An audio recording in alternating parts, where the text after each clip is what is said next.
Proportional Response. Book 1, Chapter 8, Part 8. The Lines Blur. Hannibal dared not breathe. His heart pounded in his chest, and his leg muscles twisted at him to run. He was glad he'd chosen formal robes for this party. He hated moments like this, even when he knew they were coming. He looked around the room, trying to distract himself into a sense of detachment, while he awaited the time for him to play his part. All eyes were focused on Kilintar. The humans, in their various uniforms, stood with quiet menace and gave off an air of a coiled spring. He turned his gaze to his fellow ambassadors and started a bit at what he saw. All of them wore an air of nonchalance, some better than others, but all of them had put effort into appearing calm. Even the ever-nervous Kothro managed to, mostly, look at ease. Only the Fangdal ambassador looked particularly nervous. He harumphed to himself. Can't imagine why the narc would look nervous. How could she not realize the single reason she was invited here, when she is the only one without humans in uniform? He could tell their attitudes were feigned, but still. When he'd been an attaché to the embassy, nothing could have stopped any of these people from running in terror of a Zoltan prime minister with his hand raised to signal shooting. These humans, their confidence is infectious. Or is it that we have come to have that much confidence in them? I must include this in my next report to Her Majesty. Having gained some measure of detachment about his impending death, he looked back over at Kilintar. The Prime Minister stood there with his hand raised, and his men looking at him expectantly. The threat was palpable, and Hannibal had to work very hard to keep his eyes on Kilintar, and not on the door behind him. After he held his dramatic pose for a few moments, Kilintar raised his voice again and spoke in the tones of command.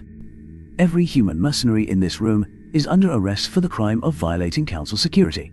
This is a high crime, as stated by the Charter, and could include the death penalty.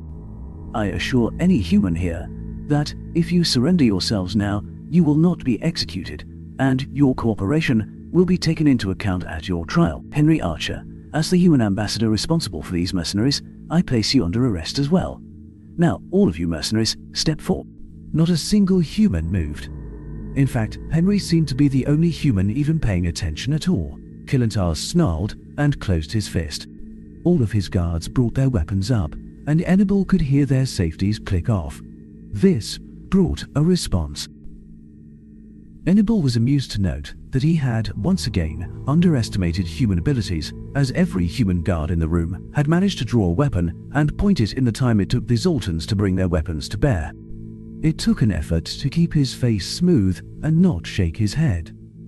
Some fools never learn. Henry stepped forward with his hands away from his body, but not raised, and turned so that he couldn't possibly be hiding a weapon.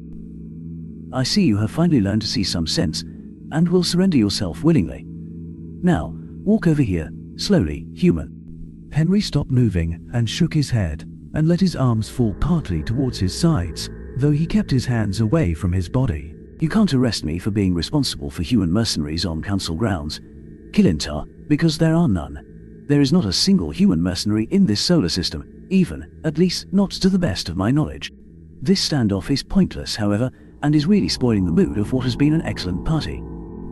He turned to look at the people behind him. Lower your weapons, boys. I don't want any fighting here today. Point them at the floor, at the least. Every man in a Confederate uniform lowered his weapon. The rest of the humans stayed at the ready. Henry then swept his eyes across the ambassadors. My friends, my fellow ambassadors, this has been far too lovely an evening for us to spoil it with bloodshed. Please, have your men lower their weapon. The various ambassadors motioned or spoke to the men wearing their uniforms, and the weapons all slowly lowered. Well, mostly. The Arabso, Thermic, and a few others had their guards, human and otherwise, keep their weapons up. Kilintar's eyes narrowed, and one lip went up in a small snarl. What do you think to prove by telling your mercenaries not to respond to your orders? Really, human, is that the best you can do? You expect us to believe that you just happened to have all these human soldiers lying around when the riots overflowed. And now, you expect me to believe, what? that these humans have magically transformed into something else because they changed. The colors on their clothes.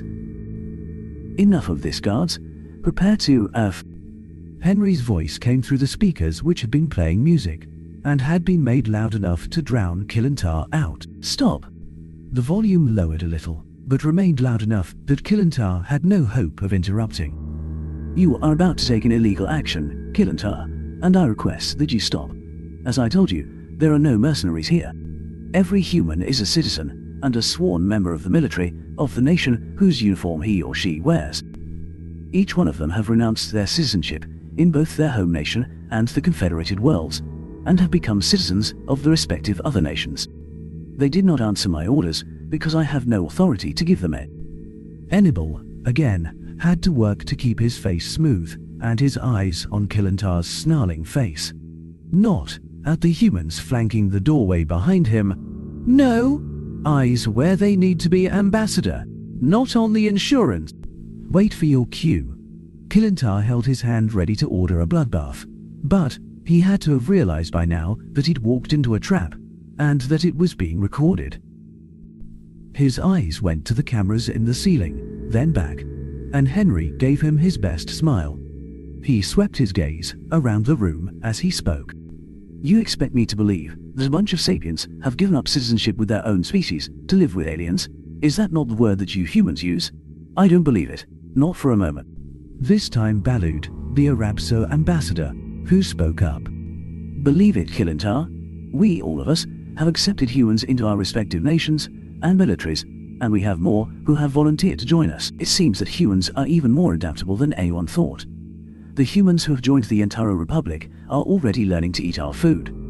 They have also all been registered to vote in the next election cycle. Enough. Killentar raised his hand higher, and his eyes flashed red. Every weapon in the room came up, whether held by a human or otherwise, and every single one of them pointed at Killentar. The man's eyes faded back to their natural black, and he looked expectantly at Henry. That's my cue. Time to save the day. He clasped his hands together to keep them from shaking and stepped forward. Ladies, gentlemen, everyone, please, be calm. We are only 2 days out from blood being spilled in these hallowed halls, which direct all of civilized space. Do we really want to resort to barbarism against each other now? Prime Minister, I can assure you, the change of citizenship of these sapiens has occurred, and is perfectly legal. There is, after all, nothing in the Council Charter which forbids a change of citizenship, nor any regulations regarding notifications. I know that the humans have been sincere in their oaths to their new nations. Even we of the Fathran Empire have welcomed a few of these humans among Her Stellar Majesty's loyal subjects, and look forward to welcoming more. Ambassadors, please, I know that many of you have had your issues with the Exaltans over the centuries, but that is to be expected. Leadership sometimes means doing unpopular things, and forcing compromise sometimes means making sure that everyone is equally unhappy, rather than trying to make everyone equally happy. Now, everyone, please. He stopped when Killentar turned to lock eyes with him and take a threatening step forward. You claim you have accepted human citizens, yet you are the one ambassador here who seems to have brought only guards of your own kind. He sneered. Do you think me so stupid as to believe you would employ humans and not have them around for protection? Enibel raised a hand and gestured towards his men, then returned it to be grasped with the other. I did not bring my human citizens because I feared it might be a little provocative to do so at this time, and believed that I should be safe here in the confines of the council compound. He drew himself up and locked eyes with Killentar. His stomach turned to water, but he kept his gaze hard and his chin up. Was I wrong? Killentar tried to stare him down. He simply stood, eyes locked. The Prime Minister obviously wanted to order death, and Enibel inwardly braced himself for the eventuality. I regret. I only have but one life to give for my queen. Wait, where did that come from? Definitely been spending too much time with humans. Then he watched Killentar glance, for the briefest moment, at the cameras in the room. He could see the moment that the man knew he'd been beaten. If Killentar opened fire now, the Zoltans would lose all credibility. and would curse his name for 1,000 generations. More than that, he'd be the first one to die. He tried not to visibly show relief, though he had to fight to keep his bladder under control. He saw the humans who had been ready to rush in behind the guard clear out of the way, fast, just before Killentar snarled, turned on his heel, and stalked from the room with his guard in tow. Hannibal took a deep breath, put on his best smile, and locked eyes with Henry. His friend took the cue, made a subtle motion to someone, then smiled and spoke. Friends? The danger is past. Put your weapons down. We were having such an excellent time, and the evening is young. Seems a shame to let all this refreshment go to waste. Someone turn the music back on. The music started again, and Hannibal's knees finally gave out from under him. Fortunately, 2 humans appeared next to him as if by magic and helped him to a chair. No sooner did he get seated than a drink appeared in his hand. He managed to sip it in spite of his shaking. The humans stood in front of him, providing an effective shield to prevent anyone else from seeing his distress. He could see a little from between the humans, and felt a little better when he saw that he wasn't the only one being discreetly aided and screened by humans. The humans not helping protect some ambassador's dignity were putting great effort into getting the party rolling again. He couldn't help a smile as he saw a woman flat out drag a member of the Femiacan staff onto the floor to dance. He closed his eyes and let the syncopation of the music and a hum of conversation wash over him. He raised his glass to his lips and was surprised to find that his hand had steadied. He took a few more breaths and let the liquid courage, as the humans like to call it, wash through him.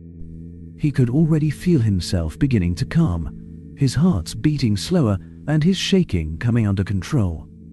A few years ago, they would have had to peel him off the floor after having that many guns pointed at him. Hell, even a few months ago.